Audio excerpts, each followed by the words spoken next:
Something remarkable happened last week, and the timing couldn't be more perfect. 300 prominent Iraqi officials and leaders gathered for a special conference on Friday. And the resolution at the conclusion of the conference was that they signed a petition demanding that the Iraqi government normalize relations with Israel. Iraq has been at war with Israel since its inception and its founding in 1948.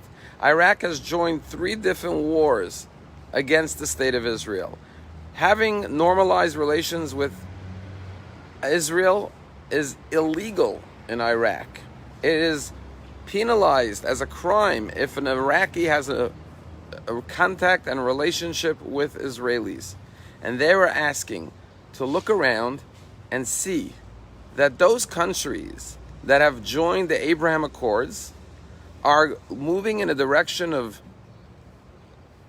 normalcy, a direction of decency, a direction of democracy and freedom, as opposed to those countries that are not part of the Abraham Accords, are going in a direction of chaos and crime and terror and destruction. And so these 300 high-ranking Iraqi leaders called upon their government to join the Abraham Accords. And the reason it couldn't be more perfect is because our rabbis tell us that the holiday of Sukkot is all about praying for universal peace. This is the holiday that in the temple they offered sacrifices for every nation of the world and prayed for Sukkot Shlomecha, the ultimate tabernacle of peace, which will unite all nations under the canopy of God's law of morality and the laws of the Torah, which demand love your neighbor as yourself, peace, harmony, tranquility, and unity. And where does the Abraham Accords come from? It's named after Abraham, the father of monotheism and the founder of Judaism, but also the one who called on all faiths to unite.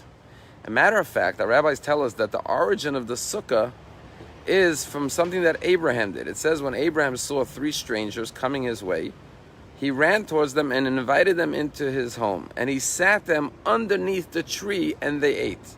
And our rabbis say because Abraham sat his guests underneath the tree, we till today have the mitzvah of Sukkah where we sit under the branches of a tree to remember Abraham and his kindness and his generosity and his desire to bring all of mankind under the banner of faith in God and following the laws of morality as outlined in the Torah, to love your neighbor as yourself and care for one another. And so Sukkot, says the Talmud, has one of its origins even prior to the exodus from Egypt and the wandering the desert, going back 4,000 years ago to the story of Abraham inviting his guests under the tree. And that's what the Abraham Accords, named after Abraham 4,000 years later, is doing. It's inviting the world to sit in the shade of peace and unity. And what a beautiful, beautiful resolution that was made in Iraq, where nations that were sworn to war against Israel, to Israel's destruction, and now seeking mutual respect and cooperation with Israel, brotherly love, exactly what Abraham strived for 4,000 years ago, exactly what the message of Sukkot is all about. Tomorrow night, everyone's invited for Simchat Torah, the happiest night of the year. What's amazing about the holiday of Simchat Torah is that unlike some holidays like Passover and Sukkot that are in the Torah, Rosh Hashanah, Yom Kippur, we have rabbinical holidays like Hanukkah and Purim.